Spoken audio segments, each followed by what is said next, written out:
here with another episode of Laugh Loves Local, and very serendipitously I met Heather Jeffrey from RE4M Design and Fabrication. We are here today in her shop, and Heather, what a pleasure it is to meet you.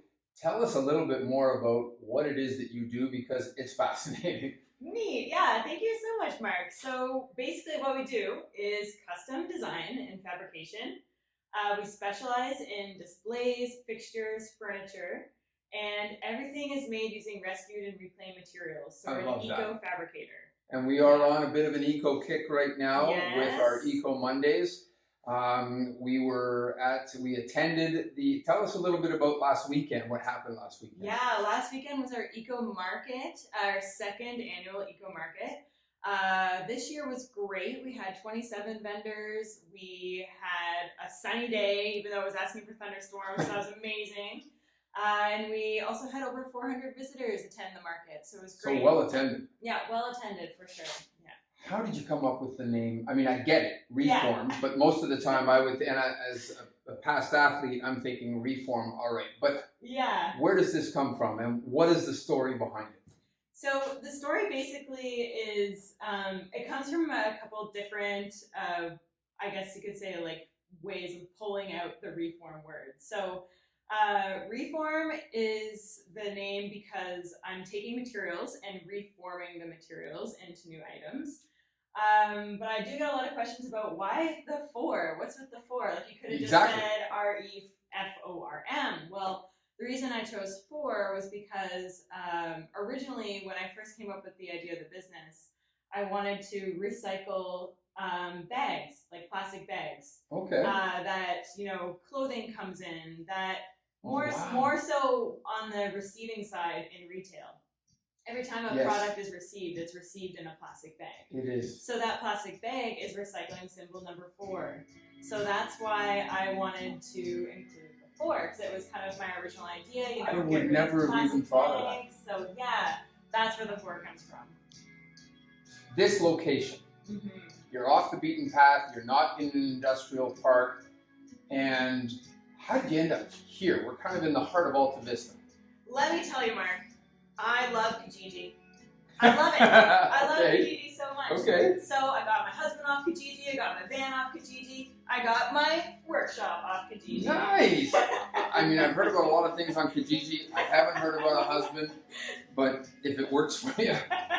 Okay, well, longer story to that one, but we'll go. Fair enough. We'll leave that one. Now, yeah. It looks as though you're preparing your display booth here for another upcoming event this weekend. Tell me a little bit about that. So this weekend is the Small Business Expo put on by the Ottawa Artisans. Okay. So this expo is intended for businesses to go and find other services to help their businesses grow.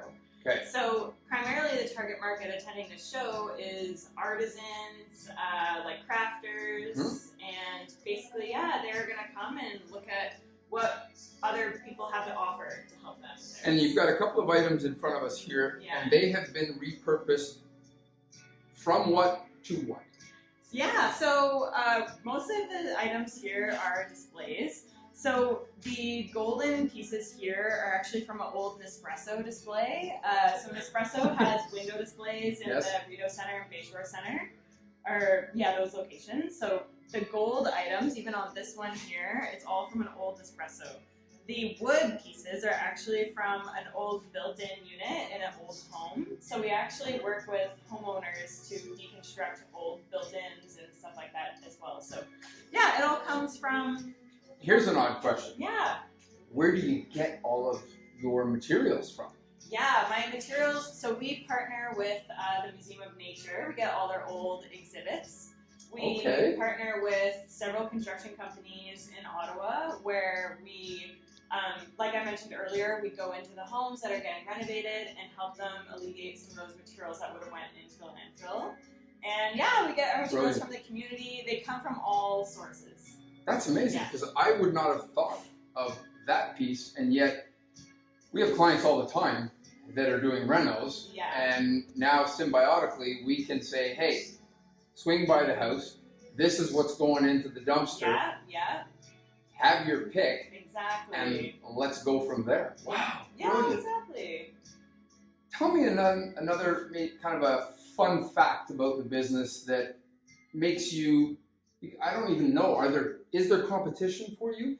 Well, there certainly is other fabricators in Ottawa. Okay. They do metal fabrication, other wood furniture fabricators and manufacturers. But to be honest, there's no one else in Ottawa doing what we do in a sense of rescue and reclaiming. Right. So we're the only ones in Ottawa that are eco-specialized. I love that. I mean, you got into this because of a passion. What drives you now as a business owner? So that's actually a really tricky question for me.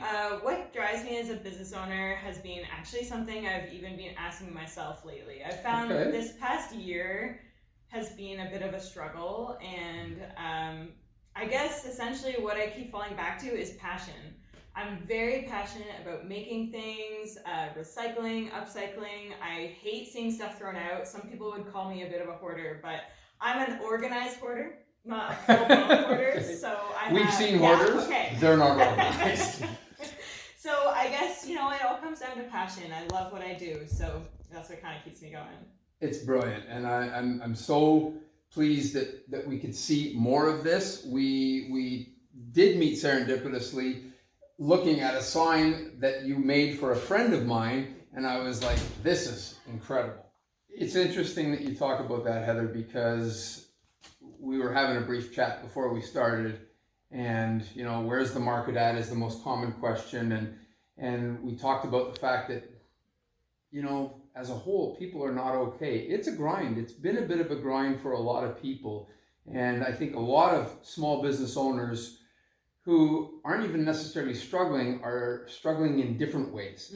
And I'm just encouraged to see your energy and your passion behind what it is that you're doing, and to be able to do this in a way that is contributing and in some small way saving things from the landfill, bringing things back to life. So thank you for that. Thank you. That's really well put. Thank you so much. Sometimes I'm like, how do I word this? Thank you. It feels good when people say that about RE4M. Wonderful. Fantastic. Friends, if you have any ideas about either you've got some materials, look Heather up. If you have some ideas about wanting to do something special with some of your reclaimed stuff, give Heather a call, because I have seen some of her work, and I will tell you it's pretty special and magical. And thank you again for allowing us to be a part of your special place. Thank you, Mark. This has been a lot of fun. Yeah. Thanks, guys.